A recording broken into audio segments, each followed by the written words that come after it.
हमारी पृथ्वी का लगभग 3/4 हिस्सा है। इस धरती पर 5 बड़े महासागर हैं: आर्कटिक, अटलांटिक, हिंद, प्रशांत और दक्षिणी महासागर। ये सागर इतने महत्वपूर्ण हैं कि इनका तापमान और लहरें दुनिया के हर हिस्से के मौसम पर असर डालते हैं, चाहे वो मौसम कितना ही खतरनाक क्यों ना हो।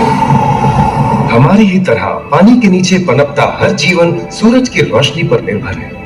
जी हाँ जनाब, सिर्फ ये जंतु, मछलियाँ, पेड़ पौधे ही नहीं बल्कि बैक्टीरिया जैसे सूक्ष्म जीव भी सूरज से ऊर्जा पाकर खिलखिला उठते हैं। ये देखो मिस्टर ऊदबिलाव, कितने मजे ले रहा है। देखा इसे, अपने चेहरे की पोजीशन ऐसे बदल रहा है जैसे किसी स्पा में स्टीम ले रहा हो। और वो चली मैडम व्हेल इटलाते हुए सन बाथ लेने। और ये जोकर मछली यानी क्लाउन फिश, ये तो गाया भी गाती है भाई, बिना किसी सुरताल के। हाँ, ये राग समुद्री जानती है और कोई खतरा महसूस होने पर ये कभी हुर्राती है और कभी चहकती है। क्लाउन फिश है ना। और ये डॉल्फिन हमारे स्मार्टफोन से भी ज्यादा स्मार्ट है। ये अपनी आवाज का इस्तेमाल सोनार की तरह करके एकदम सही दिशा में तैरती और एक दूसरे को संदेश भेजती है। जी हाँ, ईमेल या व्हाट्सएप से भी तेज। मूंगा चट्टाने यानी कोरल रीफ दुनिया की सबसे विविध इकोसिस्टम्स में से है। इन चट्टानों को अक्सर समुद्र के वर्षावन कहा गया है। आई, समुद्र में वर्षा, अजीब बात है ना। अरे दरअसल इनका नाम इनके आसपास बसे इन जीवों की विविधता के कारण पड़ा है। इनमें से कुछ मूंगे गर्म उथले समुद्र में तो कुछ ठंडी अंधेरी गहराइयों में रहकर हमारे इकोसिस्टम के संतुलन को बनाए रखते हैं। पौधे हमारे इकोसिस्टम का एक बहुत ही महत्वपूर्ण हिस्सा है और पानी में ऑक्सीजन का सबसे बड़ा स्रोत है। इस नीले पानी में मौजूद कई पौधों में से एक बहुत ही महत्वपूर्ण पौधा है फाइटोप्लैंक्टन, जो पूरी दुनिया की ऑक्सीजन की जरूरत का लगभग 50% बनाकर हमारा अस्तित्व बनाए रखता है। इन समुद्रों में पहुंचने वाली सूरज की रोशनी की मात्रा के हिसाब से उन्हें 3 क्षेत्रों या परतों में बांटा गया है। सतह के सबसे नजदीक वाली परत को यूफोटिक जोन या सनलाइट जोन कहा जाता है।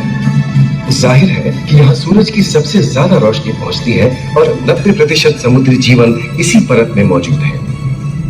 अगली गहरी परत को डिस्पोटिक जोन या ट्वाइलाइट जोन कहा जाता है।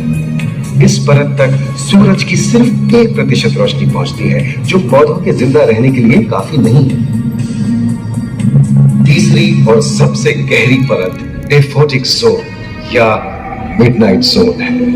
यहाँ सूरज की रोशनी बिल्कुल नहीं पहुंचती। ये परत पूरी तरह से अंधेरी और ठंडी होती है, बिल्कुल किसी हॉरर मूवी के सीन जैसे। ये कई जगह पर इतनी गहरी होती है कि यहाँ आसानी से माउंट एवरेस्ट जैसे ऊंचे पहाड़ भी समा सकते हैं। और इसकी सबसे गहरी जगह है प्रशांत महासागर में मरियाना ट्रेंच। महाद्वीपीय तटों के साथ लगे उथले समुद्री इलाकों तक पहुंचना आसान है, लेकिन ये समुद्र का सिर्फ 10% है। समुद्र की गहराई जितनी बढ़ती जाती है उतनी ही वहां के हैरत अंगेज जीव जिन तक पहुंचना मुश्किल होता जाता है। ये समुद्री जीव पहले तो अपनी खूबसूरती से आपको छलते हैं और फिर अचानक एक खतरनाक रूप ले लेते हैं जिनसे बचना मुश्किल ही नहीं नामुमकिन है। और ये क्या, अचानक ये रोशनी कहां से आई? ओहो, ये तो जेलीफिश का झुंड है जिनकी रोशनी एकदम डिस्को लाइट की तरह लगती है।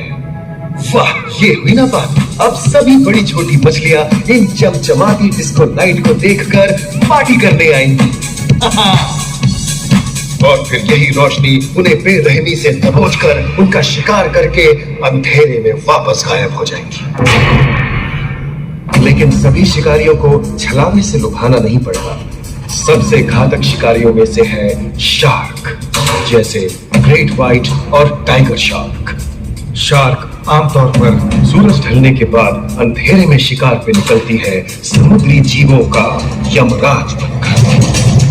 आज तक शार्क की 500 से ज्यादा प्रजातियों का पता चल चुका है।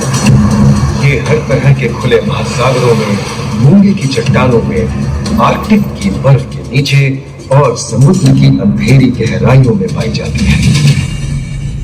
और ये है समुद्री घोड़ा, जो तबड़क तबड़क नहीं, छप छप छप छप करता है, यानी दौड़ता नहीं तैरता है। हमने इन समुद्रों के बारे में बहुत कुछ जाना है, पर अभी भी बहुत कुछ जानना बाकी है। ये सागर गहरे और विशाल, ठंडे और अंधेरे में डूबे होते हैं। इन गहराइयों में पनपने वाली 17,000 से अधिक प्रजातियां मानो किसी कल्पना से कम नहीं। किसी खूबसूरत एंजल की तरह दिखने वाले जीवों के साथ साथ न जाने और क्या क्या देखने को मिले।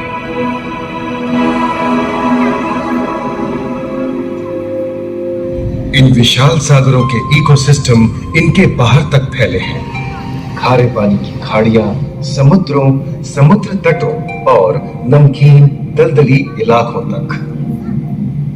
मानव जाति दशकों से प्लास्टिक, जहरीले रसायन, तेल और ऐसी कई चीजों को पानी में बहाकर समुद्रों को